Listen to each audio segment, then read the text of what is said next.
Thank you very much, my fellow Americans. I am very proud to announce today that we have reached a deal to end the shutdown and reopen the federal government.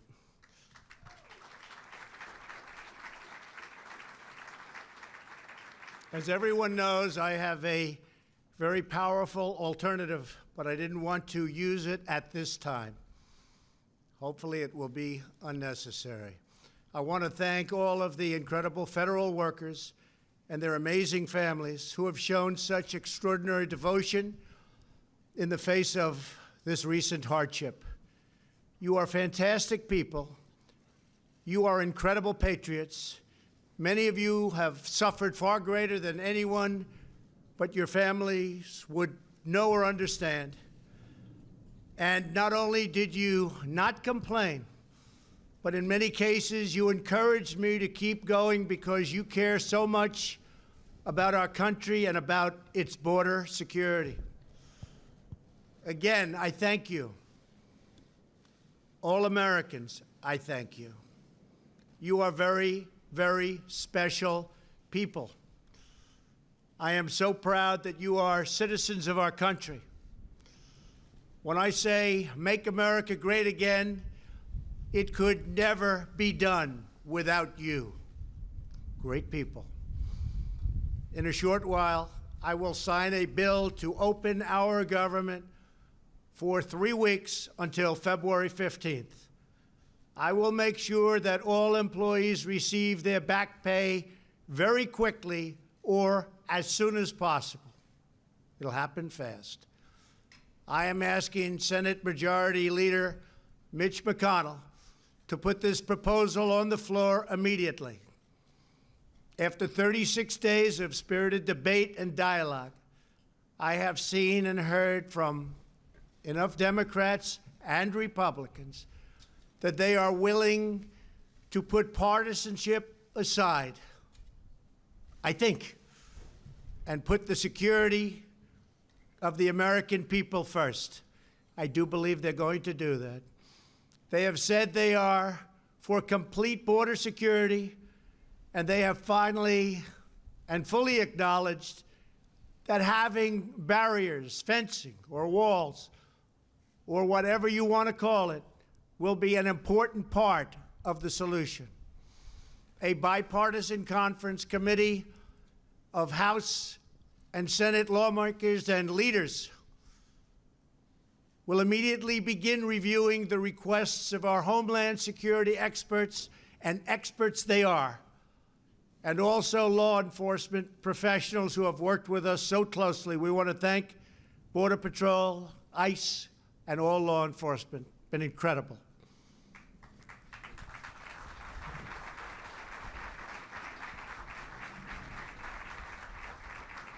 Based on operational guidance from the experts in the field, they will put together a Homeland Security package for me to shortly sign into law. Over the next 21 days, I expect that both Democrats and Republicans will operate in good faith. This is an opportunity for all parties to work together for the benefit of our whole beautiful, wonderful nation. If we make a fair deal, the American people will be proud of their government for proving that we can put country before party. We can show all Americans and people all around the world that both political parties are united when it comes to protecting our country and protecting our people. Many disagree. But I really feel that working with Democrats and Republicans, we can make a truly great and secure deal happen for everyone. Walls should not be controversial. Our country has built 654 miles of barrier over the last 15 years, and every career Border Patrol agent I have spoken with has told me that walls work. They do work. No matter where you go, they work. Israel built a wall, 99.9% successful. Won't be any different for us. They keep criminals out. They save good people from attempting a very dangerous journey from other countries, thousands of miles, because they think they have a glimmer of hope of coming through. With a wall, they don't have that hope. They keep drugs out, and they dramatically increase efficiency by allowing us to patrol far larger areas with far fewer people. It's just common sense. Walls work. That's why most of the Democrats in Congress have voted in the past for bills that include walls and physical barriers and very powerful fences. The walls we are building are not medieval walls.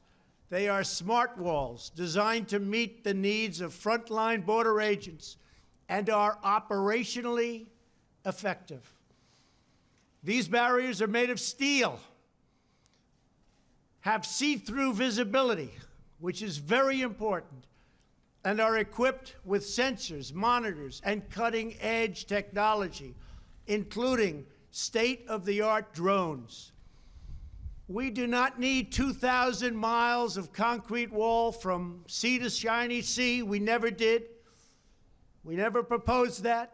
We never wanted that, because we have barriers at the border where natural structures are as good as anything that we can build. They're already there. They've been there for millions of years. Our proposed structures will be in predetermined high-risk locations that have been specifically identified by the Border Patrol to stop illicit flows of people and drugs. No border security plan can ever work without a physical barrier. Just doesn't happen. At the same time, we need to increase drug detection technology and manpower to modernize our ports of entry, which are obsolete. The equipment's obsolete. They're old. They're tired. This is something we have all come to agree on and will allow for quicker and safer commerce. These critical investments will improve and facilitate legal trade and travel through our lawful ports of entry. Our plan also includes desperately needed humanitarian assistance for those being exploited and abused by coyotes, smugglers, and the dangerous journey north. The requests we have put before Congress are vital to ending the humanitarian and security crisis on our southern border. Absolutely vital. Will not work without it. This crisis threatens the safety of our country and thousands of American lives. Criminal cartels, narco-terrorists, transnational gangs like MS-13, and human traffickers are brazenly violating U.S. laws and terrorizing innocent communities. Human traffickers. The victims are women and children, maybe to a lesser extent, believe it or not, children. Women are tied up, they're bound, duct tape put around their faces, around their mouths. In many cases, they can't even breathe. They're put in the backs of cars or vans or trucks. They don't go through your port of entry. They make a right turn going very quickly. They go into the desert areas or whatever areas you can look at.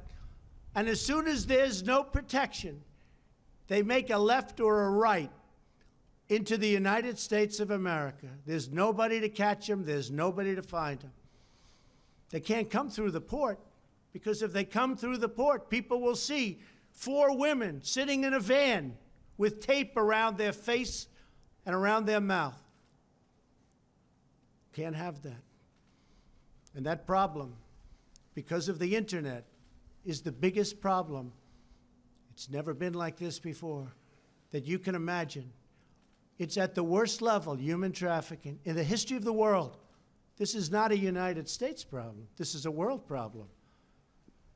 But they come through areas where they have no protection, where they have no steel barriers where they have no walls. And we can stop almost 100% of that. The profits reaped by these murderous organizations are used to fund their malign and destabilizing conduct throughout this hemisphere. Last year alone, ICE officers removed 10,000 known or suspected gang members like MS-13 and members as bad as them. Horrible people, tough, mean, sadistic. In the last 2 years, ICE officers arrested a total of 266,000 criminal aliens inside of the United States, including those charged or convicted of nearly 100,000 assaults, 30,000 sex crimes, and 4,000 homicides, or as you would call them, violent, vicious killings. Can be stopped. Vast quantities of lethal drugs, including meth, fentanyl, heroin, and cocaine, are smuggled across our southern border and into U.S. schools and communities. Drugs kill much more than 70,000 Americans a year and cost our society in excess of $700 billion. The sheer volume of illegal immigration has overwhelmed federal authorities and stretched our immigration system beyond the breaking point. Nearly 50 migrants a day are being referred for medical assistance. They're very, very sick, making this a health crisis as well. It's a very big health crisis. People have no idea how big it is unless you're there. Our backlog in the immigration courts is now far greater than the 800,000 cases that you've been hearing about over the last couple of years. Think of that, though. 800,000 cases because our laws are obsolete. So obsolete. They're the laughing stock all over the world. Our immigration laws, all over the world, they've been there for a long time, are the laughing stock all over the world. We do not have the necessary space or resources to detain, house, vet, screen, and safely process this tremendous influx of people. In short, we do not have control over who is entering our country, where they come from, who they are, why they are coming.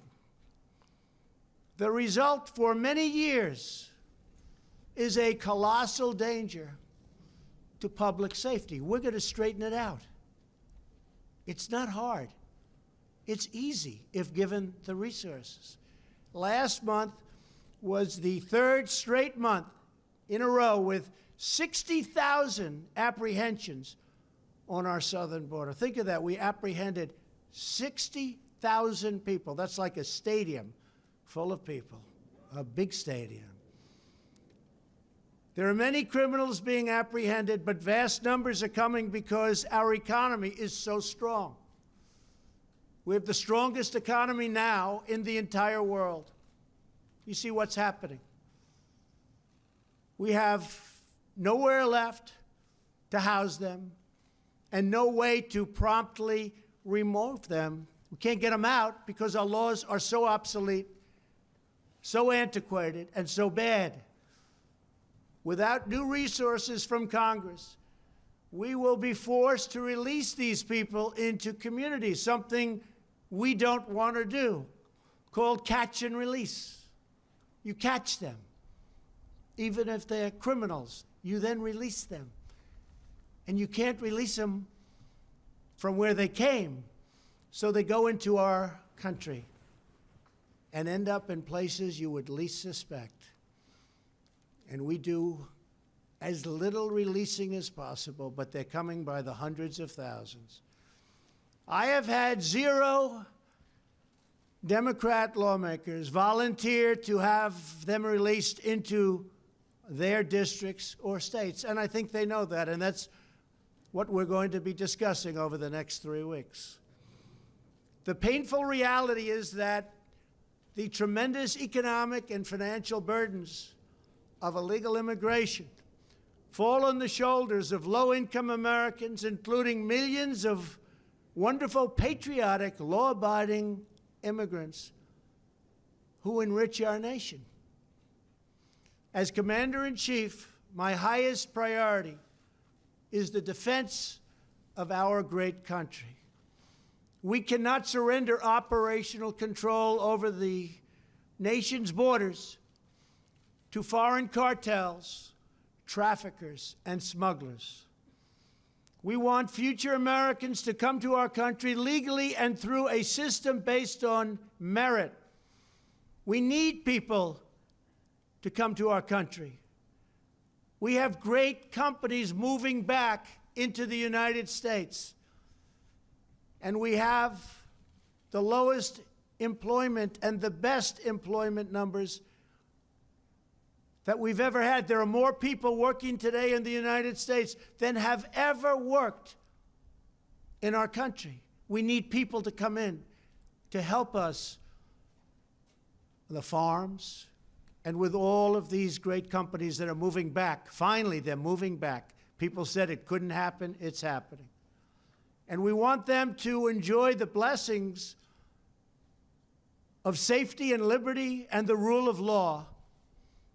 We cannot protect and deliver these blessings without a strong and secure border. I believe that crime in this country can go down by a massive percentage if we have great security on our southern border. I believe drugs, large percentages of which come through the southern border, will be cut by